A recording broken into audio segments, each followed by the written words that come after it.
Dans cette clinique, des malades du Covid réapprennent peu à peu les gestes de la vie.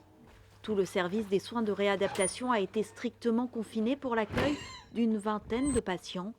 Des personnes âgées qui pour la plupart n'ont pas subi de réanimation, mais qui ne sont pas encore capables de rentrer chez elles.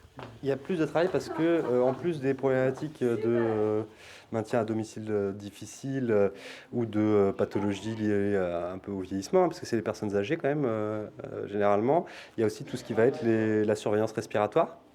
Et le problème, c'est que quand ils ont des soucis respiratoires et ils ont moins d'énergie, et donc c'est un peu plus compliqué pour leur, au moins pour maintenir l'autonomie en fait, qu'ils avaient avant d'être atteints du Covid.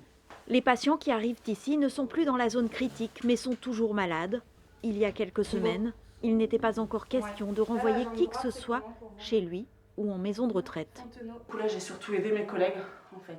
Donner un coup de main sur le positionnement, donner un coup de main sur les toilettes. Penche un petit peu la tête en arrière. C'est comment? Ça va. Je mets un peu plus bas ou... Non, ça va. C'est parfait comme ça? Ça va. Petit à petit, depuis à peu près 15 jours, on refait du retour à domicile. Donc là, je reprends mon rôle initial.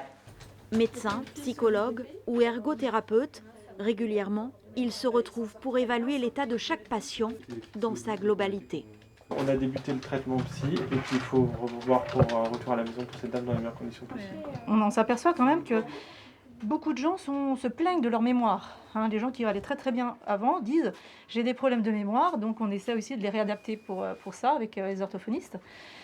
Après, ça revient, mais c'est vrai qu'il y a cette plainte-là qu'on voit, des patients qui étaient en fragilité, qui aggravent leurs troubles cognitifs.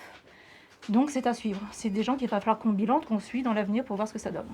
Face à cette maladie encore très mal connue, tous les patients seront suivis par téléphone pour remédier aux éventuelles conséquences à long terme du Covid-19.